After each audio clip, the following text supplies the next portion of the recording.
Welcome to Spooky Ass Shit. I am your host, Eric Dwinells, and tonight I don't have anybody with me because we are doing a remix episode.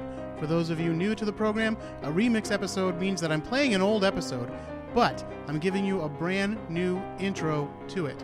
So this episode comes all the way back from 2016, and we're not going in chronological order here.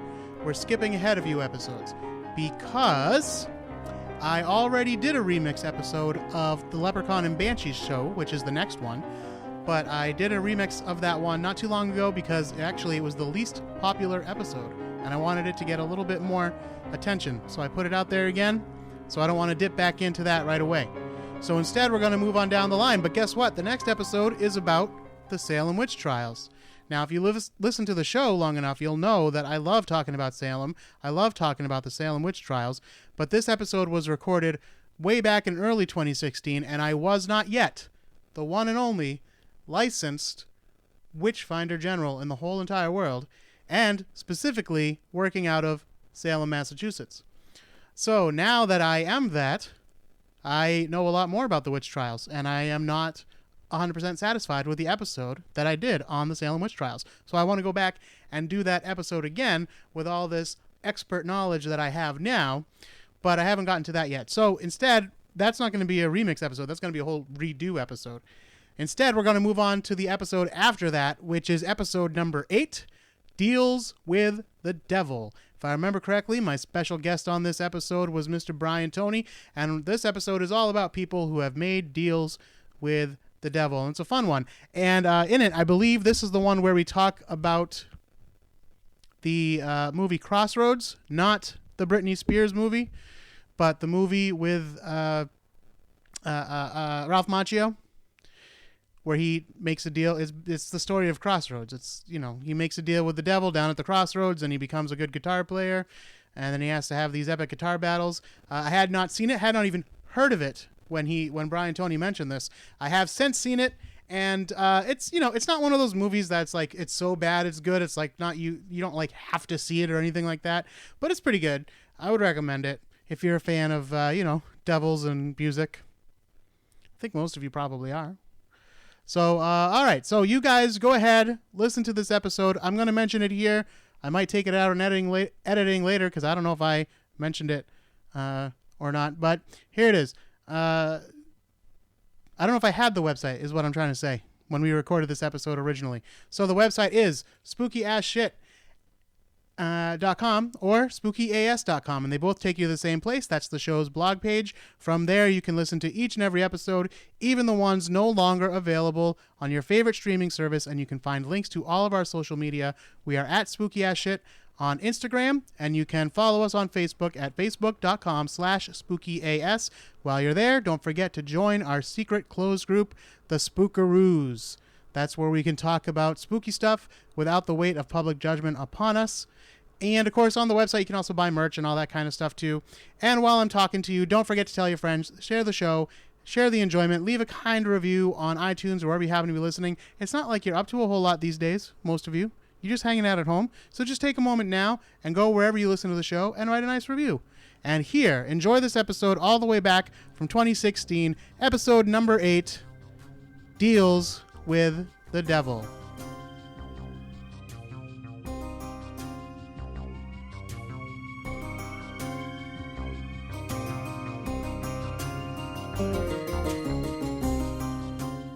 Welcome to Spooky Ass Shit. I am your host, Eric Dwinells.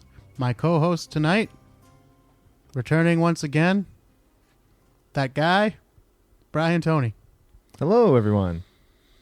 Now, Brian, last time we talked about hidden messages in music, specifically satanic messages in music.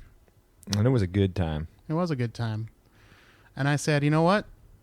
Why don't we continue our conversation about devil music by talking about some artists who have allegedly made deals with the devil. Allegedly. Allegedly. I like that word, yes. We're only going to talk about 3 specifically. All right. Because I found a good amount of information on one. I found an interesting quote from the second one. And the third one, I got a mountain to climb. Yeah. To explain this guy to you. Even if we were just talking about his regular life, I'd have a mountain to climb. Well, okay, I think I figured out which ones are which from those All right. descriptions. All right, we're going to begin our tour with our... well, first of all, are you familiar with the legend of Faust? Yeah, I'm familiar with it, but I don't remember. Like, I read the You book, probably remember the play, basics, which or was whatever that it was. He made a deal with the devil. I don't remember what he got, though. Just to be rich? I forget. Something? Yeah, that's... So neither one of us really know the story Right? of Faust, but he did something to get a deal with the devil that brought him, like, riches or fame or knowledge or some shit. Yeah. And then he was dragged back to hell at the end, right? Yeah. Yeah. yeah, because that's what happens when you make a deal with the devil. He finds a way to burn you. Yeah, and he got his very own bargain named after him. That's right. Faustian bargain. Well, these musicians have made such bargains. And the first one, probably the most infamous one, is one that even a layman like you in the paranormal knew Yeah. when I mentioned the topic, and that was Robert Johnson. Robert Leroy Johnson. Born May 8th, 1911. Died August 16th, 1938. A young age. Mm-hmm. Well, that's another 27. Yes, classic- that I mentioned that. Yeah, Classic age, yep. that is the mysterious age that a lot of musicians tend to die at. That could be a whole nother episode. All right, so Robert Johnson was a blues guitarist, and he was not famous during his lifetime. In fact, there are only 3 known photos of him. Johnson, much like 2 guys that I know, would play on the street corners. He would play at local dances and small clubs, but he never hit the big time. He died at the age of 27, which, as we noted, is an infamous age for musicians to die. In 1961, more than 20 years after his death, some of his recordings were released on a record called King of the Delta Blues, and this is what finally brought him some notoriety. Well, this and the legend that he sold his soul to the devil. Okay. Well, when comparatively did this legend start being discussed? Well, that's a good question. Because if he actually sold his soul to the devil for fame, it seems like he got jobbed. Because he never Exactly. got it in his lifetime. Right. Seems to have originated with a quote from a fellow musician called Son House. That's S-O-N, House. And he had said that he had met Johnson, and he was kind of like a mid-level player at best. He wasn't that great. But then, depending on which story you believe, he met him either 6 months later or 2 years later, and suddenly he was a great guitarist. Yeah. And Son House said, I don't know how he got so good so fast. He must have made some kind of deal with the devil or something. And there it is. That's all And it that's takes, the quote. really. Yeah. But it took off because he was, and this is true, known to practice guitar in the graveyard at night. Well, in Alright. graveyards, not one graveyard, but Yeah. wherever he was. Okay. But the reason he did that is because he had a mentor who did the same thing. And the reason they would go out is because these weren't wealthy guys. They had to share rooms with people and bunk at people's houses and everything. And the graveyard was a quiet place where they weren't going to bother anybody. Yeah. And they just went out at night because that's when they had the free time. Makes sense. Yeah. That's what I mean, you know, it's where we tape my podcast. Yeah. It's kind of cold. Yeah. Well, bring a sweater next time. All right. So that's another reason why the legend sort of took off. But as you point out, he didn't get fame or fortune. So what did he get? He was named one of the he came in 5th on the Rolling Stones list of the 100 greatest guitarists of all time. Really? Yeah. How much even recorded material of his has survived? That I don't know. But I'm telling you, in the 80s, they made a list of the 100 greatest guitarists, and he was number 5. I would say not that much. And Eric Clapton also lists him as an influence and one of the greatest. Well, he did. Clapton did. Was it Clapton or was it Cream that did Crossroads? Yeah. Yeah. Well, either way, it's... That was fairly big for Clapton, them, right? yeah. And let's talk about why that song would be called Crossroads. Let's do it. Here's the actual legend. I mean, we know that the Son House quote is that he sold his soul to the devil. The legend goes that Johnson was wandering out of town one night, wishing that he was a better guitarist. He came to a crossroads, where he met what's simply described as a large black man. The details are murky after this point in the story, but the big black stranger told Johnson he could be a better guitarist if his guitar was properly tuned. Johnson handed the guitar to the stranger, who began to tune it. When he was done, he handed the guitar back to Johnson, who began to play it. To his amazement, he could play better than he ever had before. In fact, he had seemingly mastered the instrument. Well, interesting. As it turns out, the big black stranger was, in fact, the devil. Old Scratch. He told Johnson he would remain a master guitarist, provided he agreed to surrender his soul to Satan. Johnson agreed, but, as is often the case with the devil, the deal did not prove to be all that beneficial. Again, never found fame or fortune, and he died young at the age of 27. Yeah, that's tough. Yep. So that crossroad where it's supposed to have taken place is not named in the legend, but there are several crossroads in the world, in the South. What state are we in at this point? I don't know. Alabama, there's a couple different states. Yeah, well, yeah. Mississippi, I think Georgia's got one. Yeah, somewhere in. Yeah. And do they have like placards up at the side of the road? Yeah, well, there's more than placards. There's like a full-on, like a monument, I guess you'd say, with like guitars, and it says Crossroads and a roadside attraction. Yeah. Yeah. So there's at least 2 or 3 places trying to claim that this is the Crossroads, where something that may or may not have happened. Yeah. All right. That's interesting. So that's the legend of Robert Johnson, as popularized in everyone's favorite Ralph Macchio movie. I don't know if you've seen this. I don't. No? Are you not aware of this? I'm not sure what you're getting at. Oh, gosh. Well, I think it's actually called Crossroads. A Ralph Macchio movie. Yes. Oh, man. Oh, Eric, you have so much homework to do. I guess so. No, the reason I think I know about this, I don't think I knew about it before, was that I watched this movie, which features Ry Cooder and Steve Vai as Satan's guitarist, and I can't remember the harmonica player's name, but it's a story about a classical guitarist, Ralph Macchio, who wants to learn the Delta blues and who goes down south with this escaped mental patient, or escaped... I guess he was just in an old folks' home, and they go searching for the crossroads where Robert Johnson sold his soul, and they find it, and he battles Steve Vai in a guitar duel. How the fuck have I never heard of this? I don't know. Sir, I have met Ralph Macchio. Get out of here. And he did not bring this up somehow.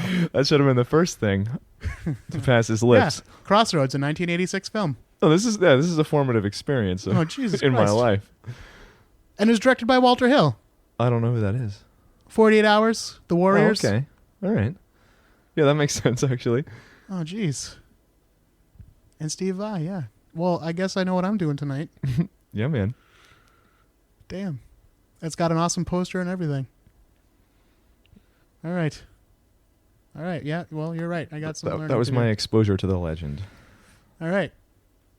And the song Crossroads has ambiguous version of it in the lyrics, I guess. I don't know. I mean, I know the song, but I know more like the guitar, the driving guitar. You know why? Because, I mean, I know the song, but I also used to play a lot of Guitar Hero. Yeah. And it was on one of the Guitar Hero games. Makes sense. I knew the song before that. I'm not like, I'm cool. I'm hip. All right. So our next musician. Okay. This is kind of an odd one. And there's not a lot of information on his satanic activities. Because he's not really someone you might think of like when you think of Satanism. But it's Bob Dylan. Mm-hmm. I can see it. As far as I know, there were no rumors at all about Bob Dylan being a Satanist for most of his career. Up until 2009. Okay. What happened in 2009? He allegedly outed himself in a 60 Minutes interview with Ed Bradley. In it, Ed Bradley asks him why he's still touring. And Dylan replies, "Yeah, I made a bargain a long time ago, and I'm just holding up my end." Was that a pretty good, Dylan? I don't know. I think it was pretty good. I'll say it was pretty good. Okay. I haven't heard a lot of Dylan speaking after 1990, so... All right. And then Ed Bradley, who I don't have an impersonation of, said, "Should I ask you who you made the bargain with?" And Dylan laughs. "The chief commander of this world?" Oh, man. asked Bradley. To which Dylan replied, "Of this world, the world we can't see." Draw your own conclusions. All right, well, I have some homework, too, because I'm gonna find that damn interview. That sounds amazing. It's on YouTube. All right, good. Yeah, you can find that interview on YouTube. But The that's Master really Commander. the master commander Okay. of this world and the world you can't see. Well, you could argue that at this point in his career/life, he's just actively fucking with everyone. Well, I don't think he's... I mean, you could just as easily say he's talking about Jesus. Yeah, that's true. You know? He didn't say anything satanic. Yeah. He could be saying... Like, back when I was still Catholic, the priest told me that, like, God blessed me with a good singing voice so I could spread his glory. Mm-hmm. So if I had gone for that, then in theory I'd be singing about Jesus and spreading glory and saying thank you to the man upstairs. Like, hey, you gave me this voice. This is what I'm going to do with it. I'm holding up my end of the bargain. Yeah. So. But once you reached age, like, 65, would you have called him the Master Commander of the world we can't see? It seems intentionally cryptic. Yes. Well, because maybe he's not talking about, you know, this is Dylan. He could be talking like not God as we simpletons understand him. This is the great Bob Dylan, you know. All right. Yeah. He's talking about his gardener from 1974. Made a bargain with him. Yeah. All right. And our third... I had not heard that one. I had not heard that Bob Dylan had sold his soul. But yeah. Well, now you know. Now you're going to have to think twice about all those Bob Dylan records. I don't own any Bob Dylan records. Blonde on Blonde, man. Go for it. No, I'm aware of them. I just don't own them. Also, we should point out, he did go through like a hardcore Christian phase, too. I don't know if you're aware of this. Like, pretty much throughout the 80s. And he made some gospel records and everything. No, I didn't know that. He just made... now he kind of laid off of that in the 90s. But his last album was a Sinatra cover album. He did like deep cut Sinatra. That sounds right. Yeah. I haven't heard it yet, but... It's like the kind of give thing... it a listen. Yeah. Huh? He's done everything else at this point. Yeah. I never heard his Christmas album either. He made a Christmas album sometime in the of course low he did. 2000s. But I don't know why everybody feels so compelled to make a Christmas album. I guess it's easy money. Like, if your fans know that you're putting on a Christmas album, they'll get it. But we have enough. We have enough interpretations of not only the classics, but the less than classics. Yeah, well, that, like, in a way you want new songs, but it kind of bugs me more when they make new songs, because, like, now how many times do we have to hear All I Want for Christmas Is You? Like, it's yeah, but I don't hate that song or anything, but it's like, ugh, come on. Well, that's one case where the original version is the definitive version. Right. So, whereas someone doing a bitchin' cover of God Rest Ye Merry Gentlemen, like, there isn't an original definitive version of that, the Canterbury Canticle Choir or something, but... Well, challenge accepted. No, but I don't mind... I don't mind people writing new Christmas songs. It's a little weird that it just happens for... They're so affiliated with one time of year. But you wouldn't say, oh, people are writing about love again. I don't have songs about love, you jerks. There's a whole song about people complaining about love songs, and it's by Sir Paul McCartney. Oh God, we just got It's a shitty song, but we just got 2 layers meta, more meta than we were before. All right, anyway, I digress. all right. You want to get back to talking about people who allegedly Satan, made a deal yeah. with the devil? More Satan. All right, this one, brace yourself. It's a long one. So long that I didn't. That's even, what he said. So long I didn't even finish writing the notes about it. Okay. So for the last third of it, we're going off the top of my head. Very fertile. All right. Okay, but this happens to be a subject that I'm fairly well versed in anyway. Really? Yes, because I was a fan of this man's music, which is not the same as saying I was a fan of this man. You don't need a disclaimer. You're fine. All right. I think that's most people. Michael Jackson. Dun, dun, dun. There you go. You just made a noise. It wasn't a spooky noise, though. All right. I was telling Brian how it seems that it's very hard for my guest to resist the urge to make a spooky noise. That was a fanfare. Yeah. It wasn't a very good fanfare, but it was because Tom did one, dun dun dun, when I said something about. I think it was when I first said shadow people. Oh, I didn't even catch that, but Yeah. So, good job being hack. Yeah, no problem. So I'm here. All right. Anyway, Michael Jackson. It's more than just selling his soul to become a great entertainer, which apparently he did when he was 12 years old, if not a little bit earlier than that. Because, by the way... So he was a minor?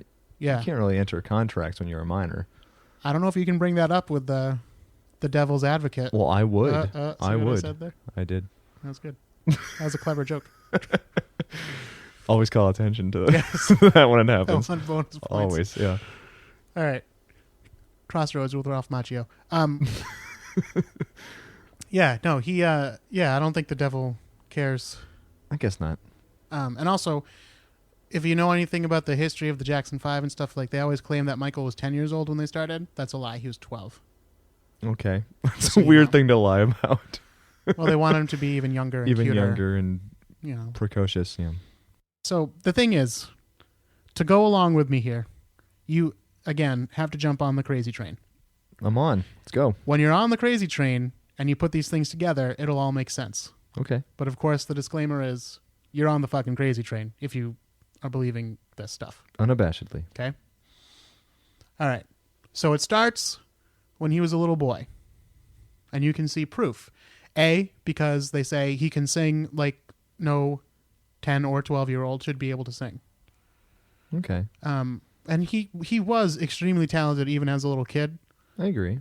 I would draw your attention not to one of their big hit songs like, ABC or something like that. Like, those are good songs, but listen to a song called Who's Lovin' You?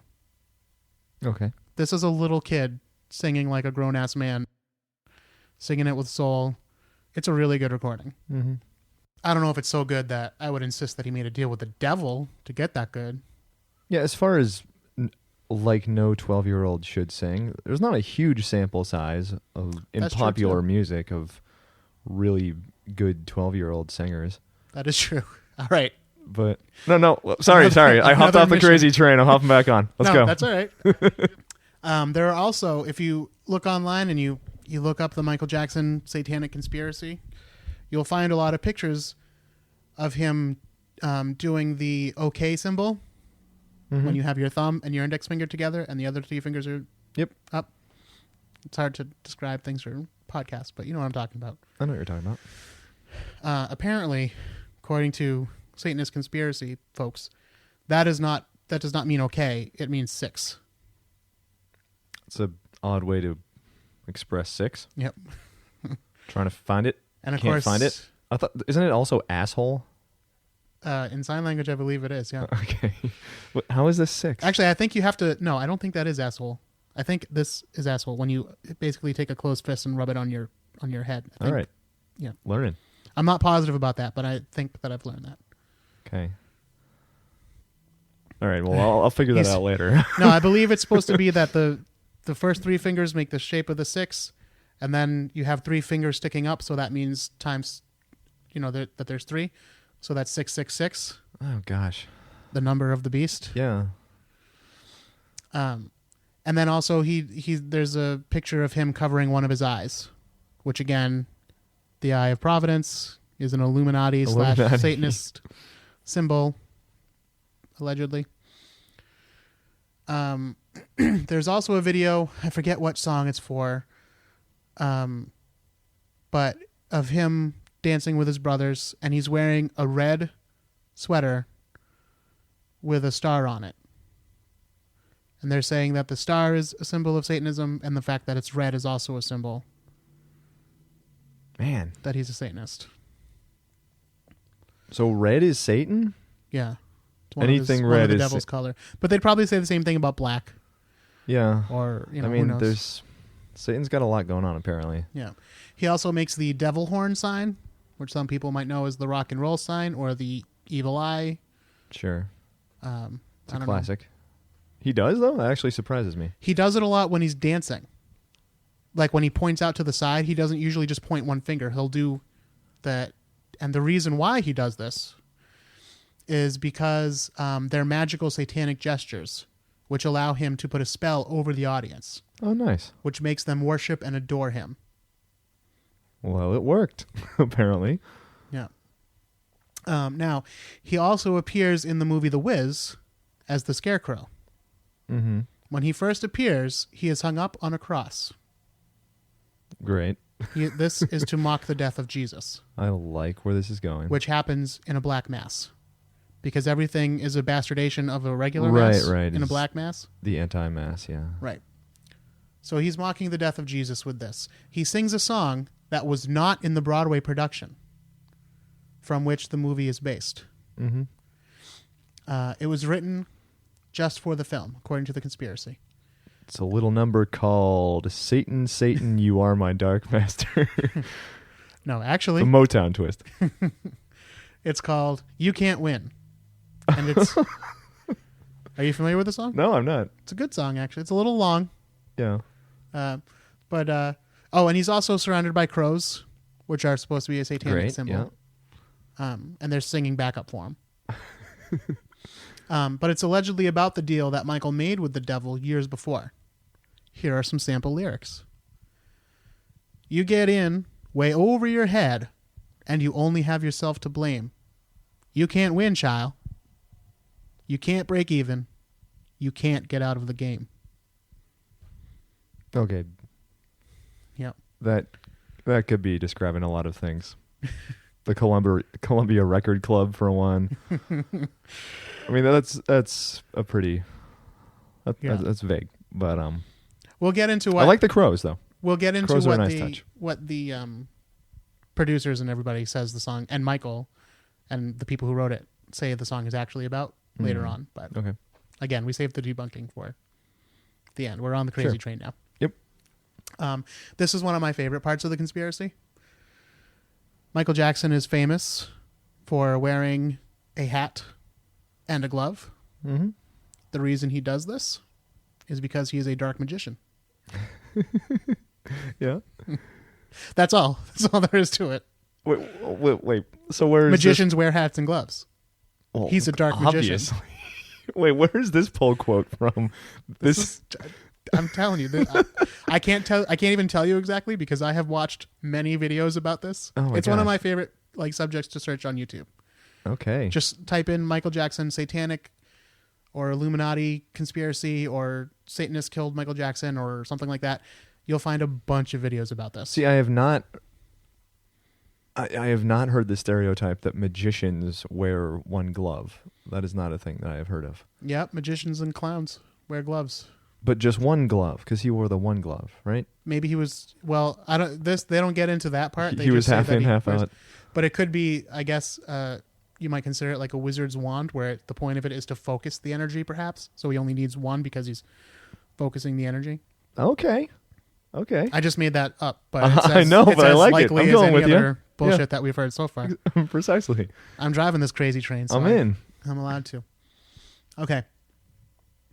The satanic theory goes on to state that Michael was granted success he always sought with the album Thriller.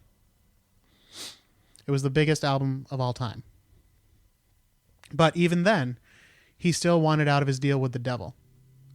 This is why there's a title card before the video for Thriller, the actual song, that says, "Due to my strong personal convictions, I wish to stress that this film in no way endorses belief in the occult." Okay. So he's trying to break his deal with the devil. That's how you try to break your deal with the devil? That's not all he did. All right. He further distanced himself from the devil when he recorded the song "Man in the Mirror" on his next album. In the song, Michael states that, "I'm starting with the man in the mirror. I'm asking him to change his ways." Yeah. Don't you understand what he's saying? He is telling you flat out that he doesn't want to be a Satanist anymore. Yeah, I mean, now that you make it explicit, it seems very explicit. What is that? Is that the... how does the end of that chorus go? If you want to make the world a better place, you're front of... Yeah, and no message. So I'm starting with the man in the mirror. I'm asking him to change his ways.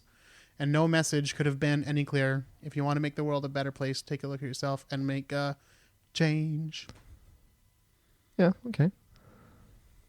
So he's exhorting us all to try to break our deals with the devil. That's right. Respectively. That's right, because he's breaking. So now he's not satanic anymore. He's trying to break out of his deal. Okay. So then he wants to start exposing the devil and the satanic cult. Is that why his sales went down for Dangerous? Well, okay. Interesting. Let's talk about Dangerous. Because on that album, there's a song entitled "Black or White." Yes. Let's talk about it.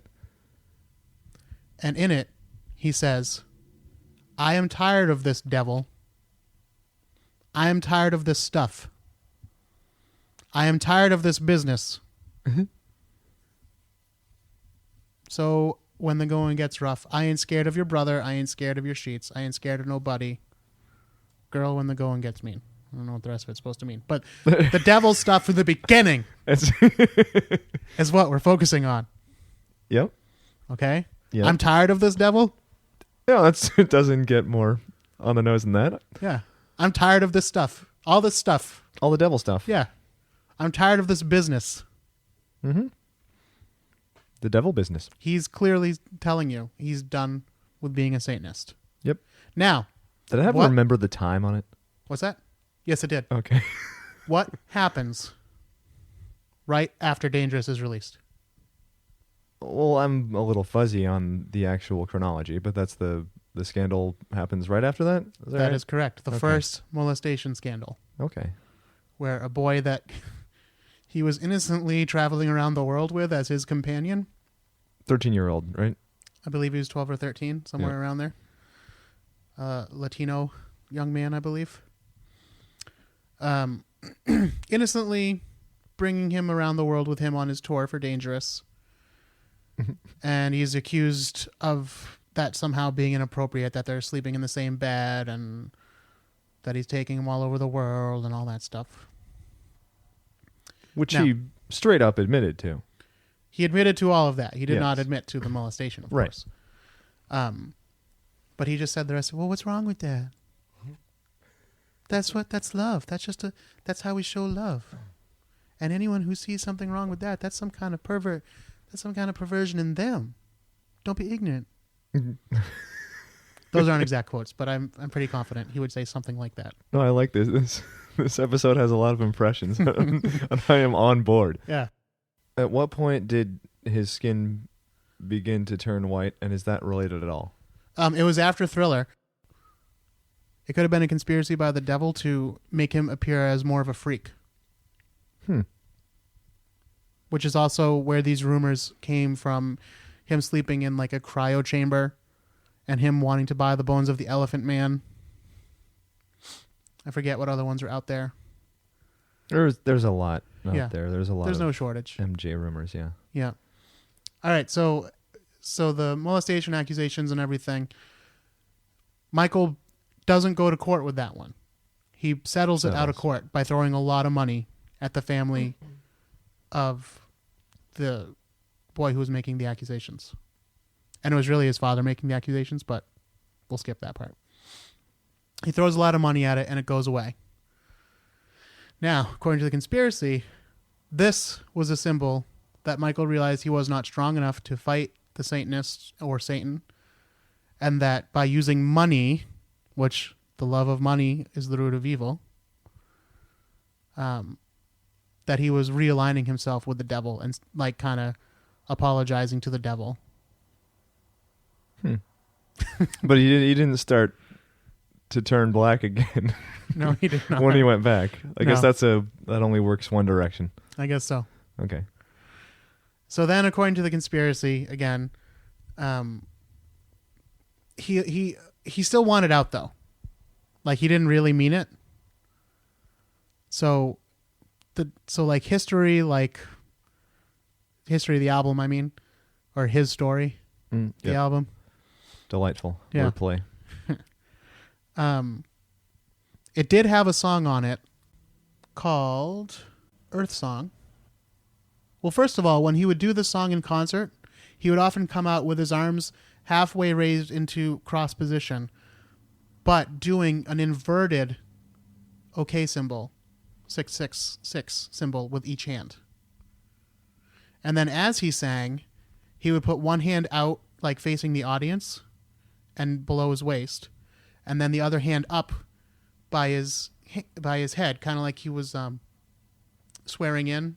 Mm-hmm. And this is part of the satanic conspiracy because this is the same pose that Baphomet. Who? What? Baphomet, you familiar with him? No. All right. If you think of a satanic imagery of the goat-headed the man, horned. Okay, yes, that's Baphomet. it's a funny name. And Baphomet. Yeah. But that is the satanic imagery. He's using the same hand symbols that Michael Jackson does as he sings this song. Okay. Oh, and also the theory is when he dances, the reason he was such an incredible dancer is because he was possessed when he did it, and he moved like no human can move. Nice. Yeah, with his magician hat and glove. Yep. What he's doing with this Earth Song is that he's calling out God, the Christian God, because he's saying things like, what about sunrise? What about rain? What about all the things you said we were to gain? Did you ever stop to notice all the blood we've shed before? Did you ever stop to notice the crying earth and weeping shores? Well, I mean, all that actually sounds like it could be interpreted as being sort of environmentally focused, or even animistic and Eastern religion-y, and which Christianity hates as well. So yeah, that would be, again, we save the debunking for the end. Yeah. But essentially, if you watch the video, he's clearly talking about the earth. Yeah. And he's talking about the environment. Is that why you called it Earth Song? Yes. Okay. But here's the verse I was looking for. What about all the peace that you pledged your only son? Yeah, that's pretty overt religious imagery. Yes. I'd say. And the conspiracists is that a word? Yeah, sure. Are saying that Michael is saying that like snarkily to God. And if you watch a clip of him doing it in concert, he does have an awfully snarky look on his face as he says those lines. And he does like a little dance move. Like well, it's a podcast, so I won't do it, but he does a little dance move. All right. You can find it on YouTube. Yeah.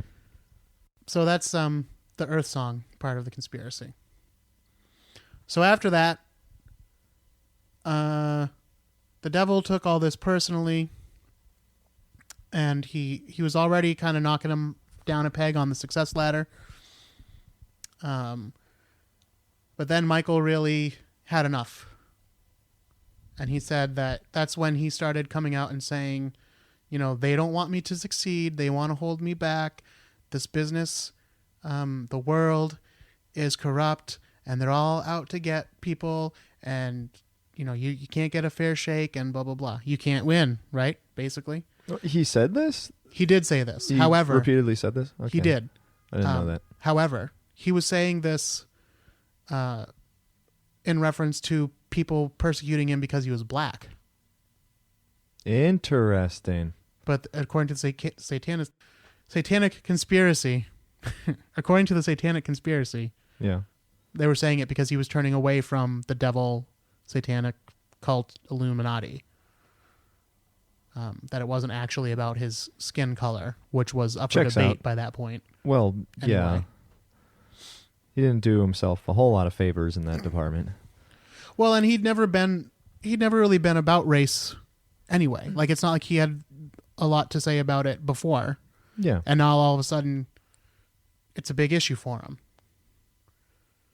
So yeah, that's why people think you're weird. Yeah. So the conspiracy folks are saying that's how you know that's not really what he meant. He was talking about the New World Order, the Illuminati, the Satanist, the devil. There should be a drinking game for this podcast. And every time we say New World Order, Illuminati, Yeah. Satan, it's going to be a lot of Satan references. It's going to come back. Yeah.